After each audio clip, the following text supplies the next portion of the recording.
지금부터 한림 ICT 정책연구센터 정책 세미나 및 인터랙션 디자인 기술 교류회를 시작하도록 하겠습니다. 먼저 한림 ICT 정책연구센터 센터장이신 노경석 교수님의 인사 말씀 드리겠습니다.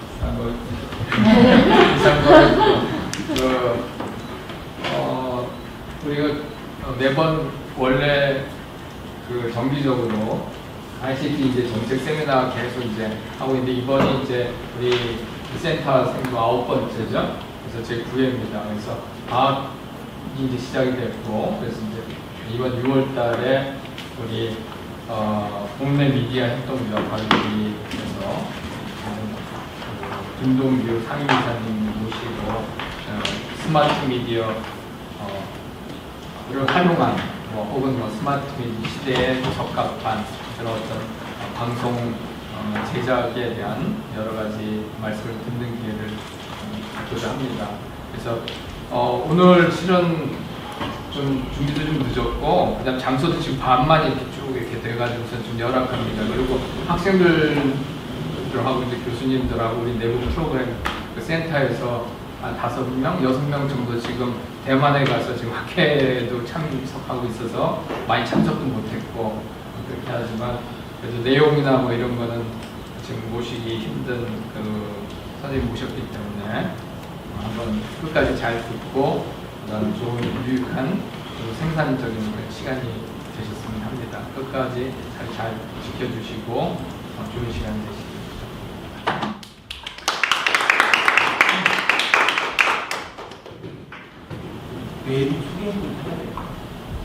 우리 선생님들 제가 김동규 상임이사님 좀 이따가 이렇게 하시고, 그다음 디지털 미디어 콘텐츠 이성환 교수님 아주 열심히 자주 오시는데 오늘도 좋은 얘기 많이 해주실 것 같고, 그다음 사회학의 신경화 교수님 특별히 우리 센터에 참석해 주셔서 감사드리고, 그다음 우리 이선영 교수님 좀 머리 그래서 잘 아실 거고, 김유경 교수님 내부에 아실 거고, 나머지 학생들 참석해 주셔서 고맙습니다. 그리고 여기 본인 정한규 우리 센터 교수님.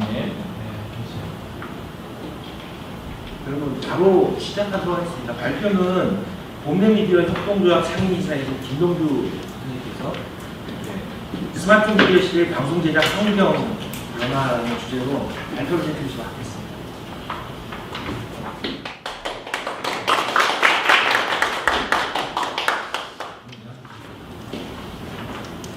여기서 있습니다. 제가 정한규 교수님보다 기록수가 많이 짧아서 보기에는 나쁘지 않습니다. 주목을 잘 해줬어요. 저는 춘천에 내려온 지 올해 16년째 되었고요. 3년 전, 올해 이제 퇴직한 지 4년째 접어들고 있는데, 2013년 1월 1일자로 좋은 회사를 그만두고 나왔습니다. 이 국내 미디어 협동조합이라는 사업을 하기 위해서 저기서 시골에 강원민방이라는 회사가 있는데, 거기서 계곡대에 들어와서 쭉 PD로 제작 PD로 편성 PD로 정책 업무도 하고 뭐 여러 가지 심의 업무도 하고 두루두루 기자만 빼고 다 해봤습니다. 그 전에 것까지 이렇게 쭉 합치면 제 처음 직장 생활은 KTV라고 정부에서 운영하는 저기 세종시로 내려갔는데, 거기에서 어쩌지 나가기 시작했는데 그때는 공무원 신분이었습니다. 지금 따져보니까 거기도 그만두지 않았다 하면 20년 적은 뻔했는데, 그러나 지금 이 자리에 서게 된 것도 제가 여러 가지 중간중간에 결정하고 선택하는, 그리고 또 좋은 분들을 만나게 되어서 또 좋은 분들도 만나게 되는 계기이고 기회를 마련하게 되어서 불러주셔서 감사드리고요. 제가 준비한 내용이 많지 않아서 고민을 했는데 다행히 앞에서 시간을 많이 잡아먹어서 마음이 좀 놓이기도 합니다.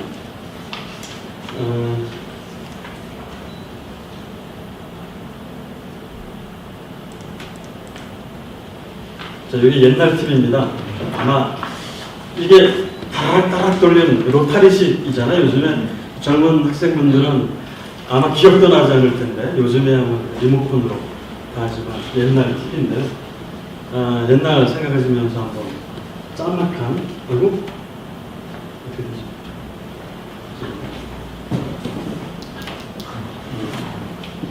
마우스가 안 나오네. 마우스 바꾸네.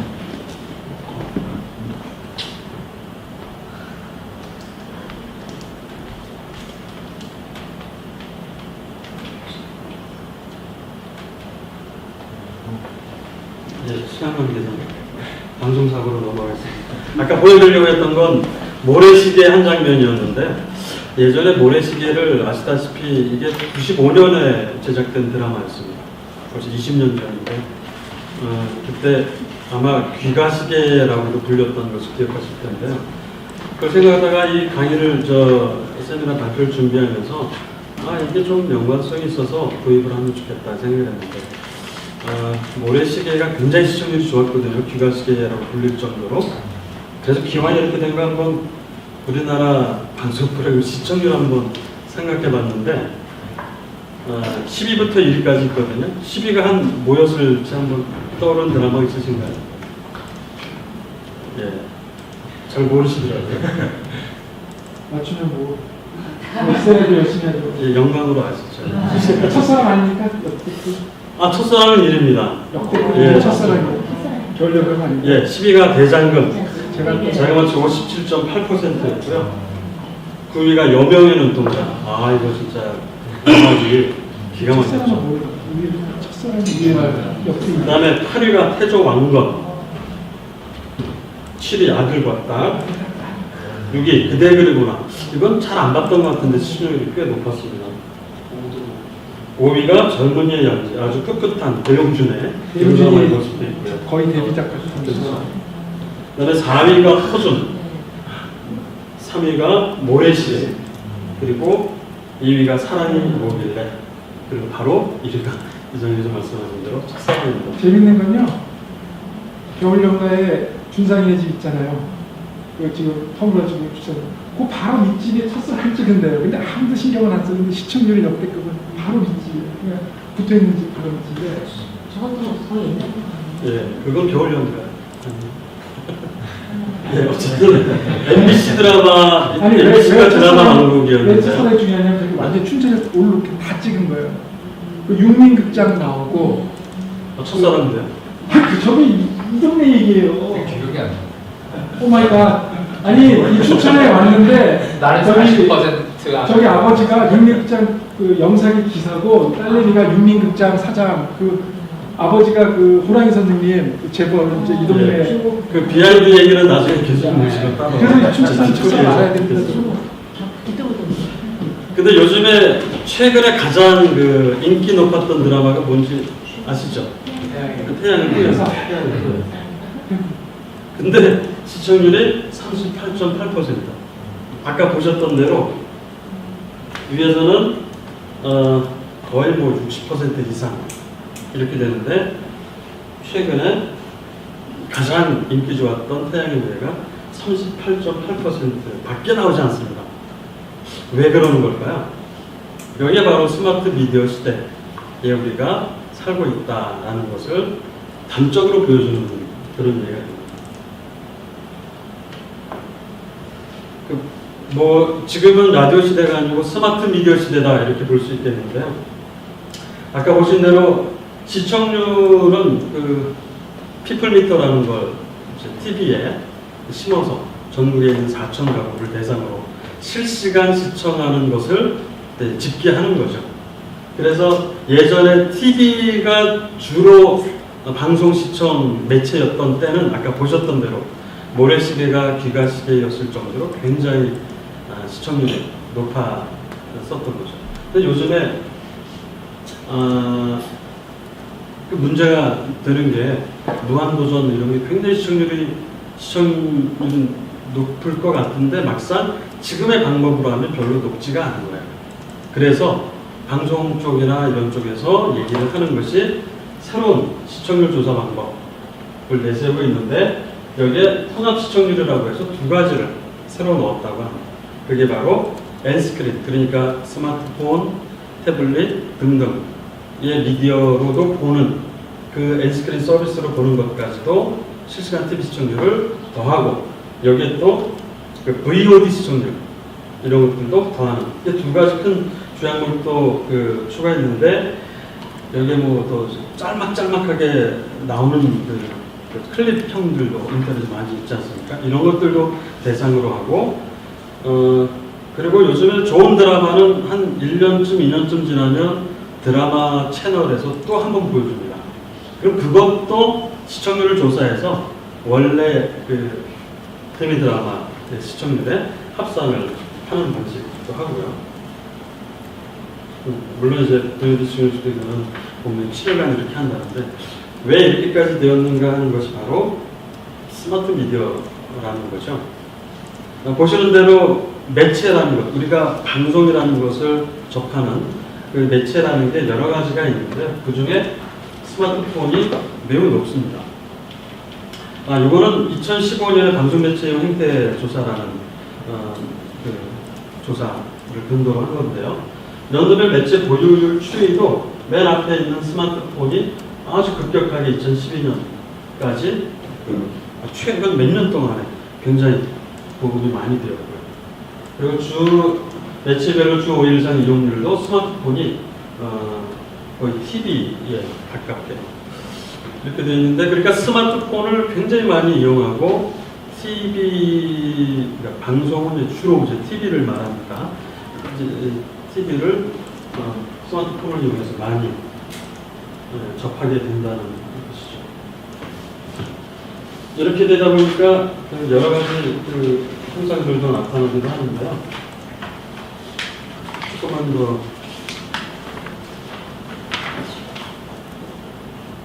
아까 그 조사 내용을 조금만 더 설명을 드리면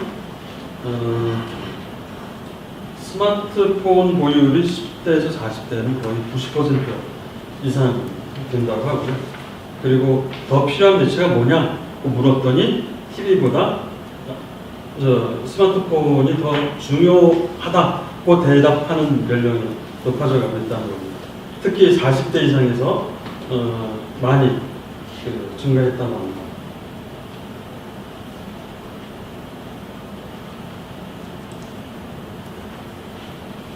이렇게 스마트 미디어가 많이 보급되면서 나타나는 몇 가지 것들이 있었는데요. 그리고 이제 BBC, 이번이 영국으로 넘어가면 BBC의 채널은 BBC 1, BBC 2, BBC 3 뭐 이렇게 여러 개가 있는데 그 중에 BBC 3라는 채널을 2016년 2월부터 폐쇄하기로 했다고. 요 보이는 것은 그 BBC 홈페이지에 나와 있는데요. 보시는 대로 1, 2, 3, 4, 그 다음에 여러 가지 채널이 있는데 그 중에 3, 4 잘못됐습니다. 3가 16세에서 30세 이상 주로 오락 프로그램을 위주로 방송하는 채널이었는데 이걸 TV 채널에서 없앴다는 거예요. 그냥 온라인으로만 하기로 했다는 겁니다. 그러니까 영국의 젊은 층들이 방송 시간의 50%를 TV가 아닌 다른 스마트폰으로 이용하고 물론 이제 반대도 많았었는데 결국 그건 폐지가 아니라 온라인에서 재발견하고 더 많은 사람, 더 많은 시간과 장소에서 접할 수 있을 것이다. 그러니까 스마트폰으로 BBC 3에 들어와서 아이플레이어, K 플레이어는 KBS에서 하는 거고요. 방송사마다 이런 플레이어들이 다 있는데 아이플레이어로 이 3를 더 많이 접할 수 있을 것이다. 이렇게 보는 겁니다. 스마트 미디어 시대가 방송 채널을 하나 없앨 정도로 이렇게 큰 변화가 있게 된 건데 몇 가지 변화를 뭐 제 나름대로 생각을 해봤더니 이제는 귀가시계는 없는 거죠. 집에 서둘러서 TV가 있는 곳을 갈 필요가 없습니다. 그 다음에 지상파 TV 프리미엄 점점점 사라지고 있습니다. 그리고 방송인 것 같으면서도 방송이 아니고 그러면서도 방송인 그런 방송이 굉장히 많이 확장돼서 늘어나고 있고요. 그리고 스마트 미디어 콘텐츠라는 새로운 형태의 콘텐츠. 이 콘텐츠라는 말이 사실 본격적으로 등장한 건 불과 얼마 되지 않는데요. 방송사에서도 이제는 프로그램 기획이라는 말보다 컨텐츠 기획이라는 말을 더 많이 씁니다. 왜냐하면 프로그램 기획은 그냥 처음에 프로그램 방송하고 끝이었는데 컨텐츠 기획이라는 개념이 되면서 이걸 기획해서 방송하고 그다음에 또 어디에 팔아먹고 또 어디에 팔아먹고 여기에 있는 캐릭터는 또 어떻게 또 확대 재생산을 같이 창출을 하고 이런 것까지 총체적으로 생각하는 것이기 때문에 콘텐츠라는 말을 많이 쓰는데요. 이런 콘텐츠가 스마트 미디어를 통해서만 전문적으로 유통되는 유형의 콘텐츠, 바로 웹드라마 같은 것까지도 72초 드라마 이런 것이 나오게 되는 것이죠. 그리고 플랫폼이라는 게 새롭게 등장했고요. 지상파 TV조차도 플랫폼의 한 유형으로 이제 간주하게 되고 아마 지금의 플랫폼 중에 가장 위협을 받고 있는 게 오히려 지상파 TV 플랫폼일 수 있겠고요. 근데 스마트 미디어가 많이 보급되어 있기도 하지만 한편으로는 또 고화질 TV도 많이 보급되고 있거든요. 그래서 스마트 이동형으로는 모바일 매체로는 스마트폰을 많이 이용하게 되지만 여전히 기술이 발달하면서 4K, 5K 등등 굉장히 화질이 좋은 TV 프로그램을 보기 위해서는 대형 TV가 필요한데 그 시장은 여전히 죽지 않고 있을 것이다라고 생각을 합니다.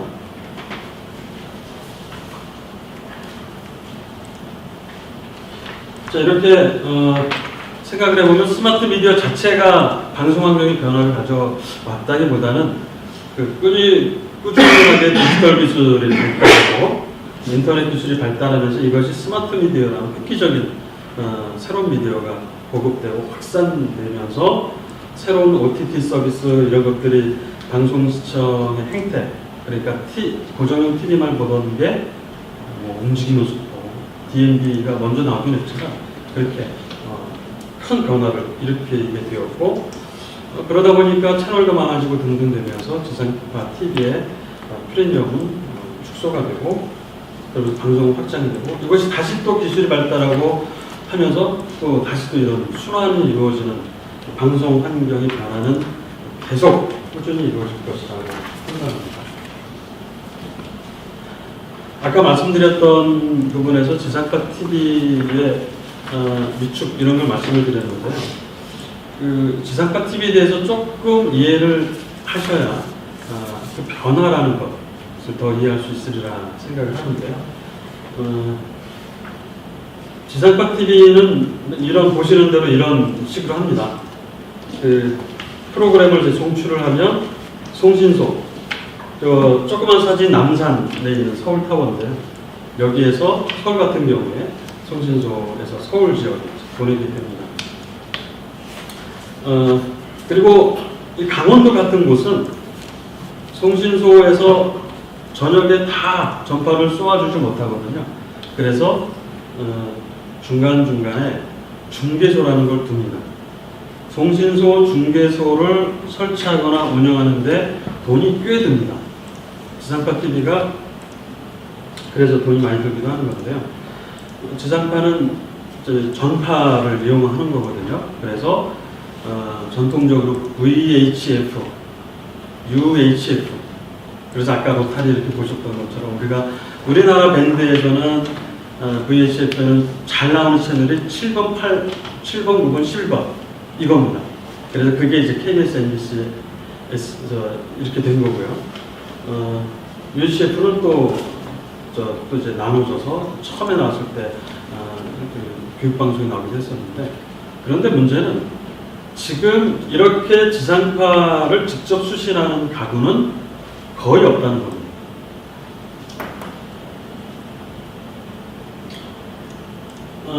지상파 직접 수신 비율이 2014년 조사를 보면 6.7%라는 겁니다. 그러니까 대부분의 사람들은 케이블 TV나 IPTV 혹은 스카이라이프 유료 매체에 가입해서 거기를 통해서 지상파를 보게 되는 거죠. 아주 특별한 경우에만 그런 것들을 교육상 보지 않게 하기 위해서 우리는 안테나만 다는 건다. 이러는 가정이 매우 극히 적을 뿐입니다. 그래서 이것 때문에 그 재송신 갈등도 있게 되기도 하는데요. 아까 말씀드린 대로 송신소에서 전파를 쏴서 중간중간에 중계소를 두거든요. 요거는 이제 우리 춘천이나 이제 강원도에 관련된 중계소입니다. 저기 높은 산에 이렇게 중계소. 요거는 이제 화학산, 요 왼쪽에 있는 사진은 화학산인데요. 저 화천에 있는 강릉도에서 꽤 높은 산입니다. 거기에 송신소가 있고 대룡산에 여기 보면 조그만 탑이 보이는데요. 그 아래에 있는 사진, 요게 그 중계소 탑입니다. 아마 가보시면 이런 구조물을 보실 텐데, 이게 춘천에 여기 MBC나 KBS 지원에서 이쪽으로 보내는 중계소로 있는 그런 곳이다라는 게 말씀이 되겠는데요.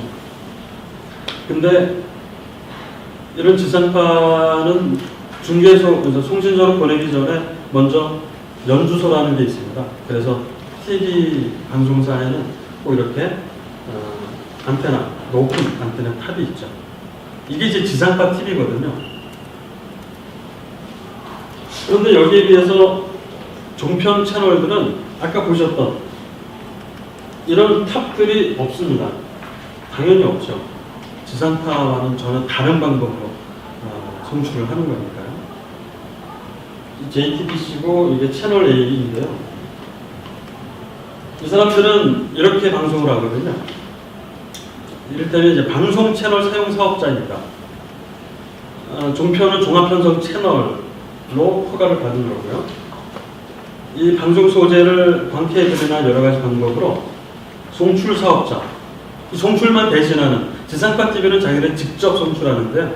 그래서 송출 사업자들이 따로 있습니다. 예를 들면 송출 대행 사업자가 CJ 파워캐스트라는 데가 있는데, 여기서 CJ 계열, TVN 등등등 여러 가지 한 39개 채널을 대신 여기서 쏘아줍니다. 어디로? 스카이라이프, 케이블 TV, IPTV 이쪽으로 쏘아줍니다. 그러면 거기에서 이제 자기네 가입된 각으로 방송을 보내는 거죠. 앞서 보셨던 대로 지상파 TV는 중계소, 송신소 등등을 세워서 굉장히 관리도 해야 되고 무척 애를 쓰는데, 종편 채널은 그렇지 않고도 쉽게 프로그램만 제작해서 보내는. 그래서 이제 굉장히 지상파에서 반대도 하고 그랬던 이유가 특혜라고 봤던 거죠. 지상파는 굉장히 투자를 많이 해야 했던 데 비해서. 자, 앞에서 이렇게 보셨던 대로 케이블 TV나 IPTV, 스카이라이프 이런 것들을 집에서 보려면 셋탑박스라는 게 있어야 되죠. 바로 사진에 보시는 대로 이런 대개 아마 다 있을 겁니다. 이 셋탑박스가 있는데 이렇게 들어와서 그걸 이제 TV에 연결하면 TV에 이제 나오는 거죠. 대개 TV는 지상파를 수신할 수 있는 기능이 있긴 있지만 그 기능은 거의 쓰지 않고 이것으로만 대부분 이제 보시게 되는데, 이 셋탑박스를 넘어선 새로운 그 TV를 보는 방법, 송출하는 방법, 이게 바로 OTT라는 겁니다. 오브 더 탑. 그래서 셋탑박스가 너머에 그런 의미인데요. 바로 이런 것이죠. 아마 그 젊은 분들은 이런 거 많이 볼 텐데, 맨 왼쪽에 있는 게 올레드 TV 모바일입니다. 여기도 지상파 TV를 실시간으로 보내주거나 이런 채널들이 있고요. 그 다음에 이게 그 SK, 두 번째 SK, 그 다음에 U+인데, 이것으로 지상파 TV 실시간 시청하는 경우도 많습니다. 저도 집에서 잠이 안 오면 이거 올레드 TV 모바일 스마트폰으로 보면서 잠들 때까지 봅니다. 보다 보면 한 2시 되더라고요. 시청 형태가 이렇게 많이 변하게 되는데 이런 예들이 되겠습니다.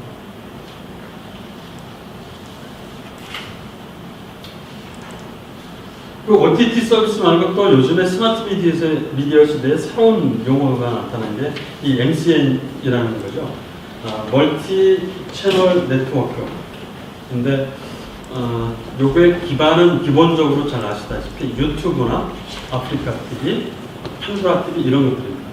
여기에서는 주가 뭐냐면 1인 BJ들이 하는 거, 1인 개인 미디어, 저 인터넷 방송 등등 여러 가지 혹은 뭐 동영상 클립들이 많이 있는데 이게 유튜브를 비롯해 굉장히 많이 발달되어 있지 않습니까? 그러다 보니까 대도서관 이런 애들 돈을 뭐 1년 연봉이 뭐 수억이 되는데 이런 애들을 잘 발굴해서 키워서 잘 만들어내면 되겠다 하고 만들어진 게 이 MCN이라고 합니다.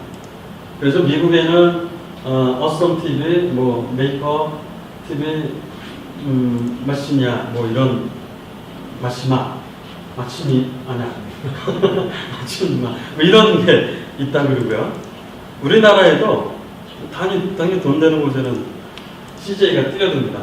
CJNN에서 나이아 TV라는 걸 만들어서 아주 그 유능한 BJ들을 발굴해서 그 광고 수익을 쉐어하는 그런 멀티 채널 네트워크가 생겼고요. 아까 보셨던 대로 올레 TV나 뉴플러스나 SK나 이런 것들은 IPTV사들이 만든 거거든요. 그래서 스마트폰에서 앱을 다운받아서 혹은 가입돼서 보면 나오는 건데 물론 그 전에 푹이나 티빙 뭐 이런 것들이 있긴 있었습니다. 그런데 TV를 만드는 제조사들이 고민을 하는 거죠. 야 이거 이러다가 우리는 그냥 장비만 기계 만들어 놓고 말겠다 해서 이걸 한 겁니다. TV 안에 OTT 서비스를 집어넣습니다. 그래서 TV를 틀어서 거기에 인터넷만 TV와 인터넷만 연결이 되어 있으면 스마트폰으로 즐기던 그런 류를 다 볼 수가 있고 당연히 여기에서는 뭐 다른 채널들도 실시간으로 볼 수가 있게 되겠죠.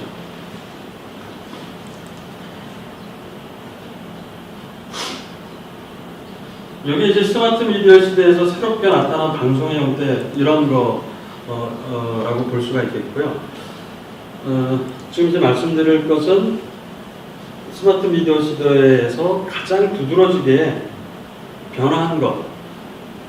그것이 아까는 시청자들의 시청 행태에 영향을 미치고 변화한 모습이라면 방송 제작 환경의 변화를 이제 말씀드리자면 대표적인 게 바로 이런 겁니다. 예전에는 이원 중계방송, 그러니까 어디에서 무슨 그 사건이나 행사가 있게 되면 중계차가 출동하죠. 그래서 중계차에서 송신소로 저 마이크로웨이브 KBS TV 저게 일부러 저 오래된 그 사진을 넣었는데요. 아주 오래된 중계 방법입니다. 저 마이크로웨이브 중계 저 안테나 중계차의 안테나에서 송신소로 마이크로웨이브를 쏘면 그 마이크로웨이브 많이 쓰고 있죠. 추격신, 자동차 추격신 말고 이제 사람들이 달려가거나 도망가거나 이런 거 추격자라는 그런 류의 장면. 그걸 저걸 이제 앞에 달고 뛰면 스테빌라이저가 이제 작동이 돼서 흔들리지는 없이 잘 안정적으로 찍게 되는 그런 장비입니다. 저거 비슷하게 바로 아래 보시는 대로 이런 소형 카메라들을 쓰는 약간 좀 고급형으로 되어 있는 게 있는데 이게 인터넷에서 169만 원에 팝니다. 그런데 스마트폰을 이용한 요 스마트폰용 짐벌이라는 요게 36만 원입니다. 그러니까 바로 요거거든요. 요거를 자 한번 보여드릴게요. 파워를 켜서 지금 이제 파워가 들어왔잖아요. 요게 여기에 세 축에 그 말하자면 모터가 들어있어서 진동을 얘가 이제 감지해서 안정적으로 하고 있는 겁니다. 그래서 조금 무게중심이 잡혀야 되는데 색을 가져와요. 그래서 여기서 제가 이렇게 찍으면 흔들림 없이 아주 안정적으로 잘 찍힙니다. 이쪽으로 돌아가 주세요. 그러면서 한번 이렇게 한번 보실까요? 네. 저걸 가지고 정신 못 차리고 너무 정신 못 차리게 하죠.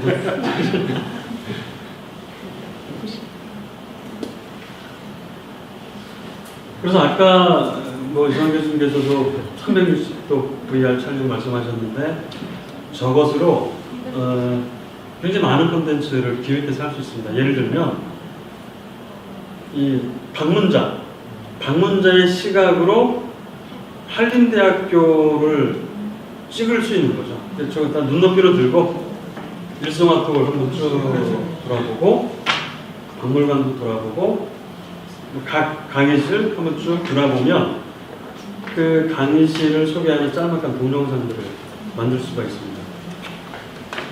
필요하시면 언제든지 저한테 말씀하시고 빌려드리겠습니다. 무료로 빌려드리겠습니다. 아, 무료로 했나? 이미 끝났습니다. 다 들었습니다.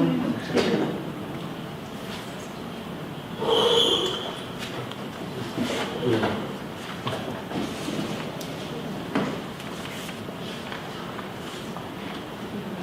자, 그 스마트폰에 이런 여러 가지 장점들이 있는데요.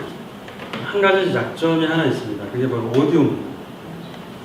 근데 정말 착한 회사들도 많죠. 저런 장비를 만들어내서요. 바로 이 장비입니다. 이게 마이크를 이렇게 뺄 수 있고요. 이렇게 뺄 수 있습니다. 스테레오입니다. 오른쪽 왼쪽 LR로 스테레오 들어오고요. 여기에 조절할 수 있고 여기에서 이렇게 뽑아서 여기에 폰에 넣으면 소리가 이쪽으로 들어옵니다. 훨씬 더 음질이 좋죠. 조금 더 욕심을 내면 여기에다가 와이어리스 마이크를 싼 거 꽂으면요. 와이어리스 마이크 수음도 됩니다. 이거하고 묶어놓으면 얼마나 좋을까 했는데 아쉽지만 그렇게 되지 않더군요. 제가 무슨 뭐 홈쇼핑 장난하는 거니까 죄송합니다. 그 다음에 렌즈도 있습니다. 렌즈. 스마트폰용 렌즈. 정말 스마트폰으로 찍는 화질은 굉장히 좋습니다. 풀 HD는 기본이고요. 요즘에 4K 있지 않습니까? 그 스틸 사진은 굉장히 좋죠. 근데 문제는 망원 이런 게 제대로 안 된다는 거죠. 그런 아마 주민 되는 것도 조만간 나올 수 있지 않을까 싶은데요. 그런 렌즈의 단점들을 보완하기 위해서 만들어진 게 저런 겁니다. 이게 실물인데요. 이거를 여기 렌즈 있는 데다가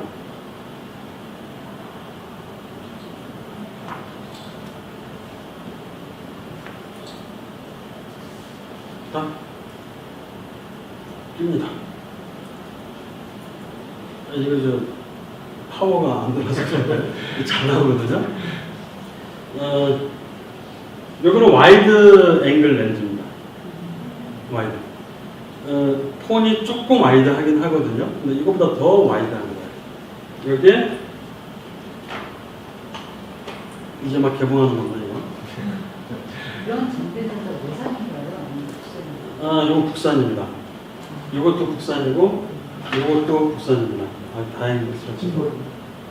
요거는 중국제라고요. 중국 애들이 이거 참 잘 만듭니다. 그다음에 요거는 참 잘 만들었어요. 이거 이렇게 딱 열면 렌즈가 이렇게 숨어 있는데요. 요거는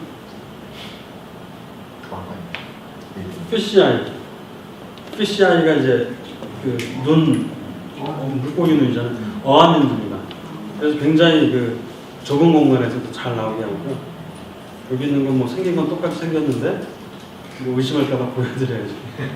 네, 요거는 이제 접사 렌즈입니다. 그러니까 요걸 끼고 아까 요 렌즈 저기 렌즈에 끼고 보면 피부를 아주 가까이에서 찍을 수 있습니다. 네. 자, 그래서 이렇게 촬영까지는 스마트폰 하나로도 충분히 잘 될 수 있거든요. 근데 문제는 이제 편집이죠. 스마트폰 가지고 편집을 해본 분이 계신지 모르겠는데 그 고민도 말끔하게 해결해주는 아주 좋은 앱이 하나 있습니다. 바로 이겁니다. 키네마스터라는 건데요. 좀 전에 스마트폰으로 촬영을 한 것을 편집을 하려면 스마트폰에서 그걸 삼성 키즈, 요즘 스마트 스위치인가 뭐 그걸 이용해서 영상을 뽑아와서 프리미어 프로나 뭐 이런 것으로 편집을 했어야 했는데 이게 그렇지 않아도 됩니다. 폰만, 물론 이제 저 좋은 폰을 가지고 있어야죠. 폰만 좋으면 키네마스터라는 것을 이용해서 할 수 있습니다. 이걸 시연을 해 보여드리면 좋겠지만 시간 관계상 넘어가고요. 굉장히 직관적으로 잘 되어 있습니다. 자막도 넣을 수 있고요. 효과도 넣고요. 화면 전환 효과도 아주 잘 됩니다. 다만 이건 인앱 구매 그런 앱에 대해서 키네마스터라는 그 워터마크가 찍힙니다. 저거 없는 것으로 익스포트 뽑아내려면 돈 내세요. 이 사람들은 무료로 앱을 제공하고 그걸로 돈 버는 건데요. 저는 돈 낸 적 한 번도 없고 저 봐줄만 해요. 키네마스터. 저거 이래서 자랑스럽다고. 이걸로 했어 하는. 이렇게 편집까지 다 스마트폰으로 할 수 있으니 그야말로 시청만으로 시청을 스마트 미디어로 한다고 해서 스마트 미디어 시대가 아니고요. 스마트 미디어로 할 수 있으니까 스마트 미디어 시대라고 봅니다. 자, 그래서 아까 말씀드렸던 것처럼 이런 저 MCN 등등이 되니까 그러려면 개인이 BJ가 돼서 방송 만들려면 이것저것 차려야 되잖아요. 고민이 되잖아요. 다 한 번에 해결해 주는 데가 있습니다. 저는 녹색 그린 스크린을 해서 크로마키 작업해서 하는 간단한 그 솔루션들이 다 있습니다. 자, 요거는 프로그램 뭔 것 같습니까? 무슨 녹화 현장인데요. 안녕하세요. 맞습니다. 안녕하세요. 네. 여기 보면 카메라가 몇 대 있는지 혹시 보이십니까? 하나, 둘, 셋, 넷, 다섯, 여섯, 일곱, 여덟, 아홉, 열, 열하나, 한 열 몇 대가 있습니다. 기본적으로 출연자가 몇 명 되잖아요. 집단 MC 개념으로 들어와서. 예전에는 이렇게 카메라 여러 대를 동시에 쓰는 프로그램 제작을, 콘텐츠 제작하려면 부조정실이라는 게 꼭 있어야 됩니다. 이렇게 보시는 대로 부조정실이 있거든요. 맨 앞에 그런 모니터가 있고 거기에 카메라 1, 3, 4, 5, 6, 7번 있고 거기에 PD, TD, 오디오 감독, 엔지니어, 영상 엔지니어 등등이 앉아있고 다음에 VCR 플레이 담당하는 사람, 자막하는 사람이 한꺼번에 있어서 제작을 해야 되거든요. 멀티 카메라 제작입니다. 다큐멘터리 같은 건 카메라 한 대 가지고 하니까 원 카메라 프로덕션이고요. 여러 대를 가지고 하기 때문에 멀티 카메라 제작인데요. 그 부주정실에서 아주 핵심적인 장비가 이런 스위처라는 겁니다. 저 소니 건데 방송사에 가면 다 저런 게 진짜 서로 자랑하려고 하는 듯 굉장히 좋은 것들이 다 있습니다. 근데 해보면 저기에서 쓰는 개념은 몇 개 안 돼요. 스마트폰 기가 막힌 거 가지고서 별로 안 되잖아요. 쓰는 것들은 비슷해요. 이거보다 조금 더 블랙매직 디자인이라고 호주의 회사인데 방송기기 시장 막 뒤흔들어 놓은 진짜 매직을 부리는 흑마술을 부리는 그런 회사인데요. 저기서 쓸모있는 기능들만 모아놓은 스위처가 저 정도 값입니다. 저 정도 값이니까 요 소니 거는 한 5배 정도 된다고 봐야 돼요. 굉장히 비싸죠. 그러니까 방송국 하나 제대로 차리려면 진입장벽이 허가도 받아야 되지만 너무 장비가 비싸니까 진입하기가 어렵죠. 그게 오히려 진입장벽이었는데요. 자, 저렇게 스위처가 필요하고요. 또 아까처럼 스튜디오에서 제작하지 않고 밖에서 멀티 카메라 제작, 그러니까 야외 공연이나 등등을 하려면 또 중계차가 필요하지 않습니까? 중계차 안에도 저렇게 부조를 축소한 시스템에 시스템을 갖춘 저런 것들이 필요합니다. 말씀드린 대로 저 돈 되게 비쌉니다. 우린 진짜 협동작업 만들어서 해도 한 100만 명 모아야 되지 않을까 싶을 정도로 굉장히 돈이 많이 드는데요. 근데 이런 진짜 도깨비 같은 제품들이 나와 있습니다. 물론 전에도 조그만 스위처들이 있긴 있었어요. 그래도 여전히 한 1,000만 원 가까이 줬어야 했는데요. 맨 위에 있는 게 라이브 배치라고 요만하게 생긴 건데요. 이런 스마트폰이나 조그만 캠코더나 저런 것들 HDMI 아웃풋이 되는 그걸 HDMI 케이블을 이용해서 여기에 4개 정도를 꼽습니다. 그럼 거기에서 1, 2, 3, 4, 1, 2, 3 카메라 1, 2 스위칭을 할 수 있어요. 저게 100 몇만 원입니다. 이 아래 것도 최근에 새로 나온 건데요. 모니터는 따로 있어야 되고요. 저것도 160만 원 정도밖에 안 됩니다. 저것도 1, 2, 3, 4 카메라 4개만 쓰면 되는데요. 여기에서 이렇게 강연하는 거 카메라 4대 가지고 충분하거든요. 그래서 작은 기능입니다. 또 오른쪽 거는 아까 블리메스 디자인이라는 회사에서 만든 건데 아래는 조그만 소프트웨어 기반의 그런 스위처입니다. 저걸 프로그램을 컴퓨터에 깔고 노트북이나 이런 데 깔고 스위칭을 하면서 할 수 있는 아까 보셨던 고가의 방송 스위처에 비해서 이건 굉장히 저렴한 값으로 멀티 카메라 제작을 할 수 있는 거죠.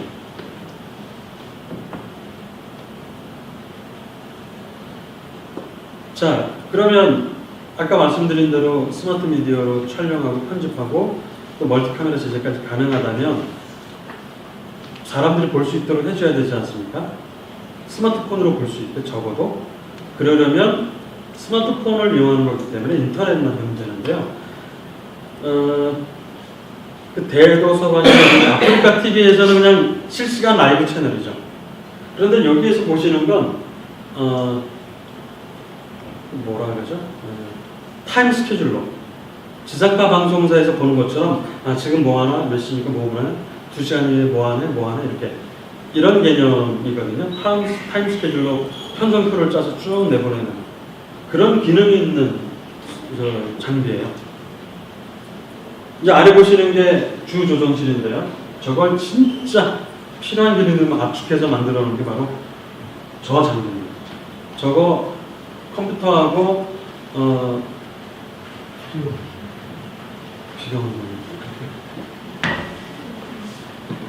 컴퓨터와 이 소프트웨어를 합쳐서 한 8천만 원이면 이 주조정실과 같은 기능을 가진 걸 할 수 있습니다. 그래서 아까 보셨던 거 쭉 어디인가 이렇게 묶어 놓으면 작은 하나의 방송국을 만들 수 있는 거죠. 그냥 아프리카 TV나 이런 데서 BJ가 하루 종일 그냥 하는 그게 아니라 토크쇼도 나오고 무슨 세미나 강연 라이브도 나오고 진짜 방송 같은 방송을 할 수 있는 때가 되는 겁니다. 자, 이거는 제가 하고 있는 봄내비디오 협동조합에서 사업 모델로 삼고 있는 스마트 커뮤니티 TV라는 건데요. 말씀드린 대로 라이브나 영상 만들어진 콘텐츠를 아까 보셨던 그런 편성 운행 장비에서 다 스케줄 해놓고 시간에 맞춰서 이때는 라이브 이렇게 해놓으면 인터넷을 통해서 송출 대행하는 업체가 있습니다. CBN이라고. 거길 통해서 하면 스마트폰, 태블릿 PC 등으로 볼 수 있게 됩니다. 그래서 춘천 우리 TV라고 있거든요. 저희 동네 미디어 협동조합에서 하는 건 춘천 지역 공동체 TV로 춘천 우리 TV. 그래서 앱에 플레이스토어에서 치시면 나올 겁니다. 아직은 세련되어 있지 않아서 그냥 라이브만 나오고 있는데요. 그런 식의 방송을 가능할 수 있게 하는 이런 방식입니다. 좀 정리를 하면요. 저는 앞으로 스마트 미디어 시대가 계속 된다고 볼 때 전 두 가지가 새로운 것으로 나타날 것이다. 전 이렇게 전망을 하고 있습니다. 첫 번째가 리니어 TV, 난 리니어 TV. 이거는 어디 학계에서 발표하거나 이런 거 나온 이야기가 아니고요. 제가 그냥 그동안의 경험으로 볼 때 이렇게 될 것 같다라고 보는 건데요. 리니어 TV라는 개념이 없던 개념입니다. 그런데 이런 인터넷 방송이나 팟캐스트처럼 전통적인 메이저 방송들이 리니어하게 콘텐츠가 흘러나오는 그런 방식의 것에 비해서 팟캐스트나 이런 것들은 내가 원할 때 가서 보는 거잖아요. 예. 그런 거에 대비된 개념으로 리니어 TV라는 개념이 나온 겁니다. 거기에 상대적으로 난리니어 TV. 그래서 세상의 모든 TV는 저 딱 두 개로 구분될 것이다. 그 편집 소프트웨어는 난리니어 아시죠? 파이널 컷 프로, 프리미어, 프로, 뭐 베가스 이런 것들이 난리니어. 예전에는 리니어하게 편집을 할 수밖에 없었거든요. 근데 이건 리니어 하는 건 당연히 옛날 테이프 가지고 두 개 가지고 아주 그냥 힘들게 하던 편집 방식이니까 그건 다 사라졌고요. 다 컴퓨터라는 난리니어 편집을 합니다. 그러나 저는 그 반대로 봅니다. TV에서는 리니어 TV가 더 많아질 것이다. 어쩌면 그 BJ들만 시간대로 편성을 해서 하는 그런 채널, 또 그것도 재방송을 또 보여주고 이런 편성을 하는 채널들이 많이 생길 것이고, 아까 말씀드린 대로 제가 보여드린 스마트 커뮤니티 TV처럼 작은 단위의 방송국, 작은 단위의 방송국은요, 대학, 기업, 조그만 회사들도 마찬가지고 굉장히 다양한 커뮤니티들이 가능하거든요. 그 학교들마다 조그만 방송국 다 만들 수 있어요. 그러면 그 방송국에서 이렇게 송출만 하는 콘텐츠만 만들어서 뽑아내면 그것만 이렇게 모아놓은 플랫폼, 그런 게 생길 수 있거든요. 그래서 어쨌든 TV는 텔레비전으로 나오지 않아도 TV라고 부르는 시대입니다. 막걸리 TV 치면 막걸리에 관한 콘텐츠를 막 모아놓은 게 막걸리 TV고요. 커피에 관한 영상 콘텐츠 모아놓은 게 커피 TV고, 실시간 라이브가 없어도 되거든요. 그런 것들은 일종의 난리니어 TV가 될 거고요. 지금의 것들은 리니어 TV인데, 이런 식의 방송 장비가 싸지면서 진입장벽이 낮아지면서 그 다음에 정부의 규제 정책이 남아있긴 한데, 그게 어떻게 되느냐에 따라서 활성화되느냐 그냥 멈추느냐 이럴 수 있지만, 어쨌든 이런 방식이 굉장히 많아질 것이다. 그래서 스마트 미디어의 새로운 방송 환경의 하나로 스마트 커뮤니티 TV라는 것이 앞으로 점점 커져 나갈 것이다. 저는 이런 전망 아래 회사를 그만두고 이거 가지고 돈을 좀 벌어볼까 하고 나와서 이렇게 되었던 겁니다. 자, 제가 준비한 내용은 여기까지입니다. 감사합니다.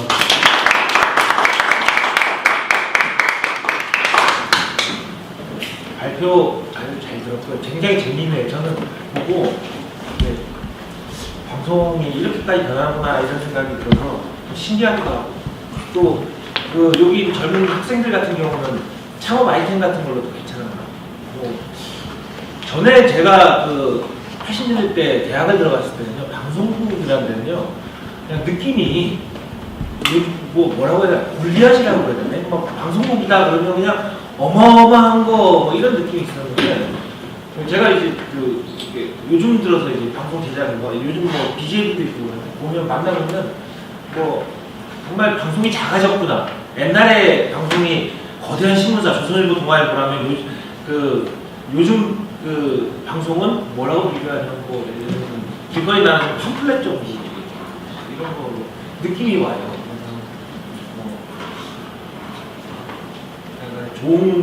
좋은 말씀 들었고요. 제가 토론을 해야 되는데 사실 뭐 제가 기술적인 걸 알 게 없어서 토론은 좀 어려울 것 같고요. 그냥 혹시 질문 있으시면 질문 몇 가지 받고 제 정리하도록 하겠습니다. 혹시 질문 있으시면 뭐 신기한 거 많이 봤죠. 아까 열심히 보던데 뭐 아무거나 질문하면 돼요. 제가 신부적인 건데, 맨 마지막에 보여주신 춘천 봄내 TV라고 어플을 깔면 방송을 이렇게 볼 수 있는데, 제가 1년 안 본 것 같은데 그래가지고 보고 권진규만 맨날 나와가지고 딴것 좀. 네, 그런데 아까 그러면 지금 스케줄러라는 장비가 봄내 TV에 있는 건가요? 예, 있습니다. 그러면 거기서 CDN 콘텐츠 딜리버리 네트워크 통신사 그냥 일반 인터넷선으로 가나요? 아니면 돈을 또 고속으로 좀 해야 되나요? 그렇지 않고요. 네, 일반 일단 속도가 뭐 업로드 속도가 저게 이제 2메가로 네. 봤는데요. 네. 그러니까 뭐 4메가 이상 일반적인 와이파이로 하면 그까지 네. 그대로 유지가 네, 되는 거죠. 그렇습니다. 그럼 CDN 하면 비용이 꽤 될 것 같은데 좀 현실 저도 방송 하나 운영해 보려고 어느 정도나 비용이 방송국 운영하신다고요? 할 수 있죠. 경쟁사가 되는 강화 경쟁사죠. 가격이 없어요. CDN 사업을 하는 그 회사들이 몇 개 있는데 저희는 SK CDN을 쓰고 있고요. 사실은 저희가 처음 시작한 게 한 2년 반 정도 됐는데 그때만 해도 저와 같이 파트너로 하던 그 친구하고 얘기할 때 제가 좀 아까 전망했는데 이거 기가 막힌 아이템이고 막 퍼져나갈 거다. 그런 전제로 무료로 쓰고 있습니다. 네, SK에서 네, 돈 안 내고 있습니다. 거기 말을 잘해서 그런 그렇죠. 이제 근데 월 8만 원 과금, 과금제가 여러 가지가 있을 수 있는데 8만 원 정도 된다고 하는데 말씀드린 대로 그게 몇 가지가 막 생깁니다. 그래서 그것도 서로 경쟁이 되면 또 다운되지 않을까. 그리고 어떤 분들은 이거 안정적으로 안 나오는데 그런 분들이 있는데 지금 저 4G를 지나서 5G 얘기하고 있거든요. 굉장히 속도가 빨라지고 이래서 그것도 뭐 크게 문제는 안 될 것 같고. 예, 돈은 그렇게 지금은 안 내고 있습니다.